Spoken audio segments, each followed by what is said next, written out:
Born and raised in Elyria, John Veard is proud to call himself a small business.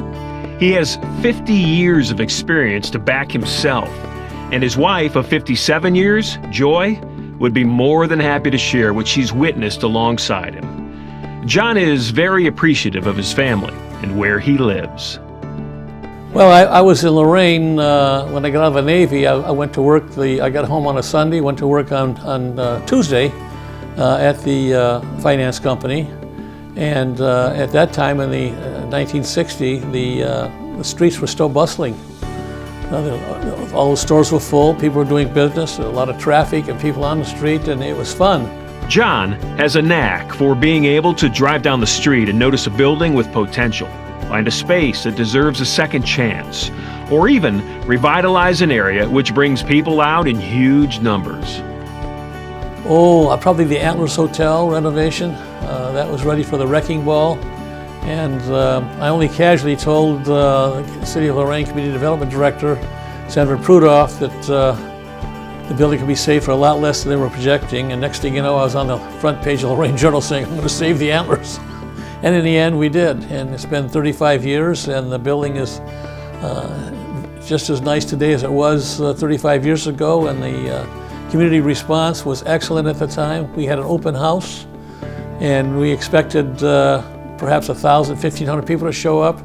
And the caterer was German Village, John Germain, and John said, you're going to have 10,000 people there. And I laughed at him. And he said, you pay me for 10,000 people, I'll feed 10,000 people, and whoever else shows up for feed, I'll put counters at the door.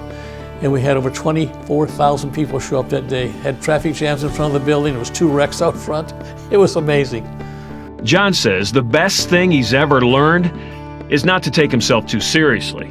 He thinks of himself as a normal 9-to-5 kind of a guy who has a family to get home to each and every day.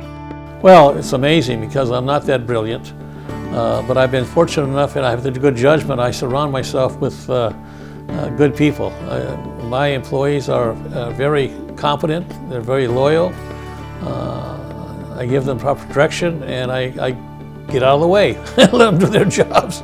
I have great legal counsel, I have great accountants, and I've learned over the years that I can't wear the hats, so I have a problem. I let them wear the hat, I follow their directions, and they've truly never let me down. Getting out of the way has paved the way for John and the relationships that he's made along his journey. People often don't disappoint him because he goes out of his way to make sure that they themselves are not disappointed. About 10, 12 years ago, I had a health scare, and in that health scare, I thought I had cancer. The doctors thought I had cancer. You know, the specialists think you have cancer when they're working you in on their schedule on 24 hours notice. And there was this really nice dressy coat that I was about to buy as a treat for myself for Christmas.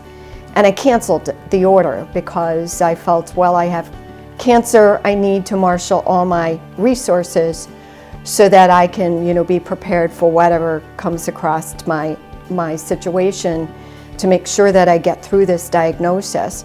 And they went over to John and Joy's house for Christmas Eve, and he had a big box waiting for me. And it was that coat. He had went out behind my back and bought this coat because he wanted me to know that I was special in the family. And I couldn't get over the nice thing that he and Joy did. He does that for so many people, and no one even knows it. I don't take myself that serious. I've never thought that I was anything special other than an everyday guy that goes to work and comes home just like the guy at Ford Motors. I've never gotten carried away. I always tell my own sons that you can't let your ego trip you up, and I don't let my ego trip me up. I work every day hard, and I trust in my judgment. I trust that things will always come out okay, and they generally do. I think when someone starts that, it's like I told the mayor here about a month ago, if you build it, they will come. And I think others will follow. I think others are going to follow my example, and the city will get better, and I think the day will come again when the streets are full of folks and the stores are full of business. We all enjoy what we're seeing in downtown Lorraine, and we sure appreciate the work you are doing to make it happen. John Veard, the 2022 Leadership Lorain County Eric Nord Award for Excellence in Leadership honoree.